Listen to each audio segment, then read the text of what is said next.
Welcome to Salad with a Side of Fries. I'm your host, Jen Trepic, talking wellness and weight loss for real life.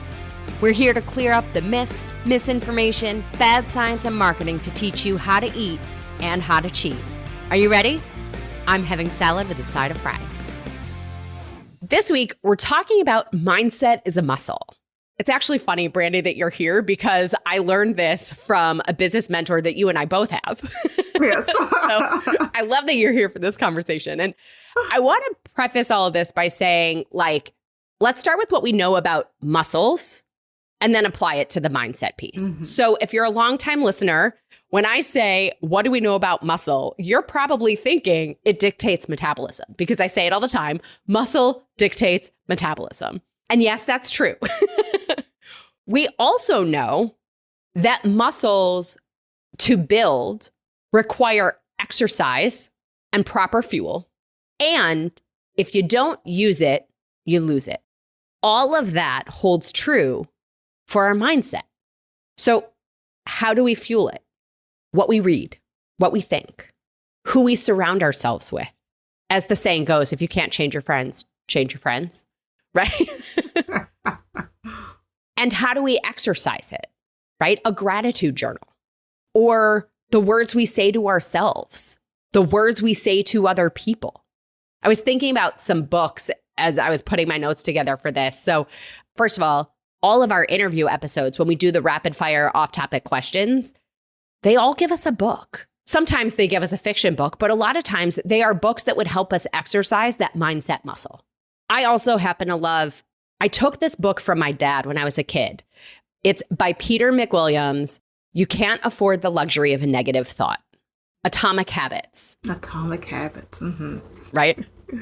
Necessary Endings. Mm-hmm.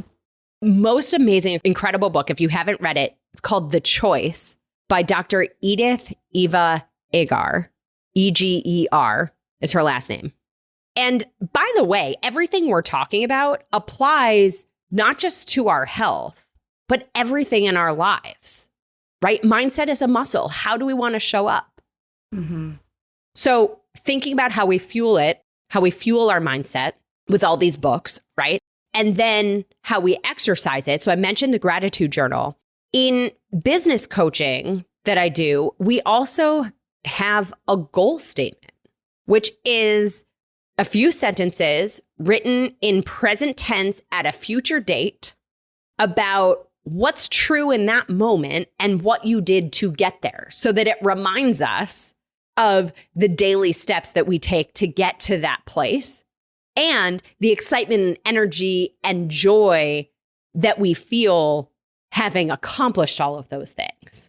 And then we read it out loud every day, ideally twice a day. So maybe you have a goal statement, affirmations, right? I don't love affirmations for them to really be effective. Your brain has to believe it.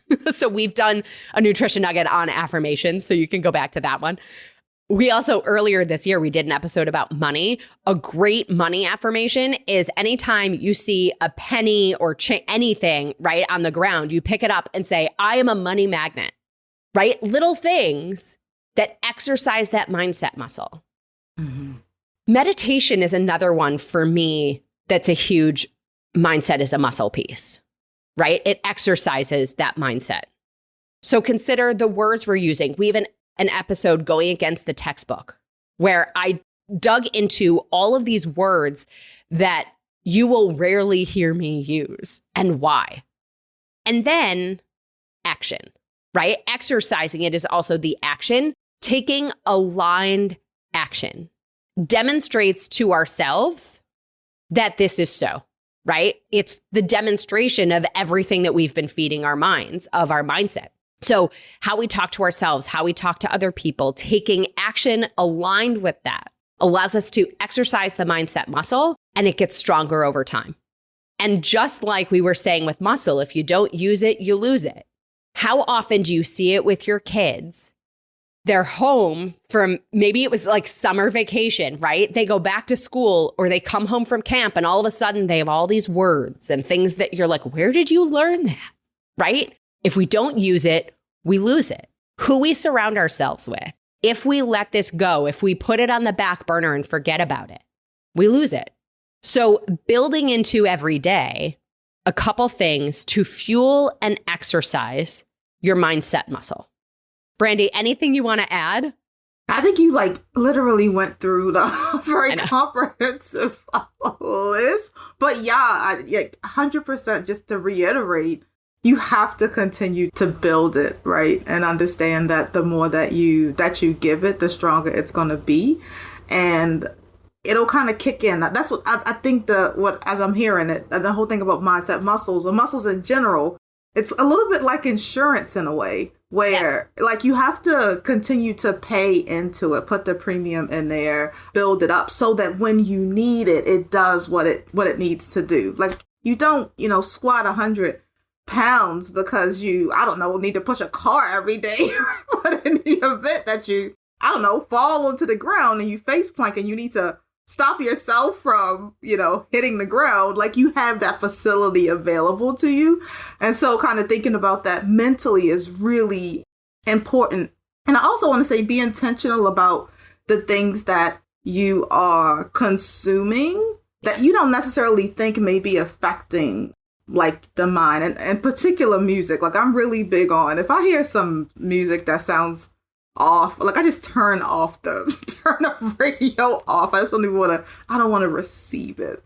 Yeah. It's what are we letting into our little bubble? Yes. Because it affects the strength, right, of that mindset muscle that you're working to build. Yeah. And the other thing I wanted to point out that you just made me think of is just like our muscles over time, there isn't necessarily an end point. It's not check the box. Right. There's always that next level and that further growth. And I think if we can apply that also to our mindset, it's the growth mindset, right? It's all of those things to recognize that we are all evolving and learning and growing. And maybe that is what this human experience is. Right now, I'm getting all woo-woo and whatever, but But yeah, and you were saying, it made me think about the idea of a physical plateau. You get to a point in your physical workout where it's just you're not seeing results. Give yourself the same permission with your mental muscle workout to shift it as well. Some seasons, affirmations may be a thing. Some seasons it might be journaling. Some seasons it might be reading. But be okay that once that exercise that you're using to fuel that muscle stops working, to mix it up, because you have to continue to do the work. Exactly. So there you have it, everybody. Mindset is a muscle. Well, as always, friends, I'm your host, Jen Trepeck. Connect with me on Instagram or all social media. I am at Jen Trepeck, JENNTREPECK. Website is asaladwithasideofries.com. Pick your platform, send a message. I love hearing from you. So send your takeaways, your ideas, your questions. This is also the easiest way to learn more about working with me as your health coach. Brandy, thank you again for being here. Thanks for having me. Always a pleasure. Yes, I love chatting with you. And of course, if you are not already, join our membership program by going to glow.fm/saladwithasideofries. This shows your support for this podcast, this community, and most importantly, it supports your health. You'll get this week's recipes for the 3-ingredient brownies and healthier chocolate mousse, both with no added sugar, and access to 2 live Q&A sessions this month exclusively for our member community. Well, friends, that's it for today's episode of Salad with a Side of Fries. Congratulations for making yourself and your health a priority. Thanks so much for joining us. Be sure to click subscribe or follow on your favorite podcast platform. Share us with a friend, and we'll be back next week. Always remember, you deserve it, and you are worth it. Happy healthy.